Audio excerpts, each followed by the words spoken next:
Ang sarap tumanggap ng regalo. Pag nakakakita tayo ng ganitong gift, our heart naturally get excited. We think of surprises, joy, and the feeling of being remembered. Kasi may nakakaalala sa atin. So gift makes us feel valued. But let me remind you that earthly gifts are temporary. Sabi po sa James 1 verse 17, every good and perfect gift is from above, coming down from the Father. Meaning, all gifts point to a greater giver. But Christmas was never meant about to be what's inside the box.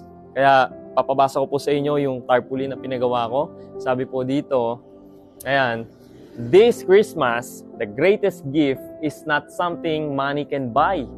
It's eternal life in Christ. Wealth, fame, and success will fade, but Jesus remains forever. Get your free Bible and know Him more.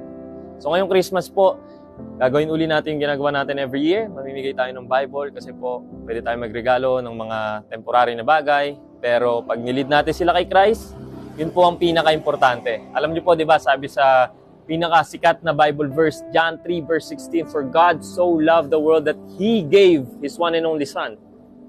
Ano daw po ang binigay? What did He give? Not gold, not wealth, not success. He gave His Son. Because the greatest problem of humanity was never poverty. It was sin. And the greatest gift we could ever receive is not something that improves life temporarily, but something that saves us eternally. Kaya sabi po sa Romans 6:23, for the wages of sin is death, but the gift of God is eternal life in Christ Jesus our Lord. Eternal life is called gift because it cannot be earned. You don't deserve it. I don't deserve it. You don't work for it. You receive it by grace.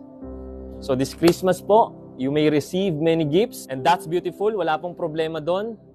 But when celebration ends, when year passes, only one gift remains forever.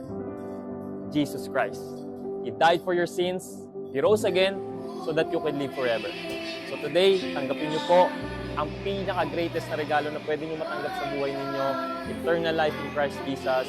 Repent, believe the gospel, and be saved because today is the day of salvation. Not tomorrow, not next week, not next month, not next year. Today, because tomorrow is not promised. Amen? Sa habang panahon, katapat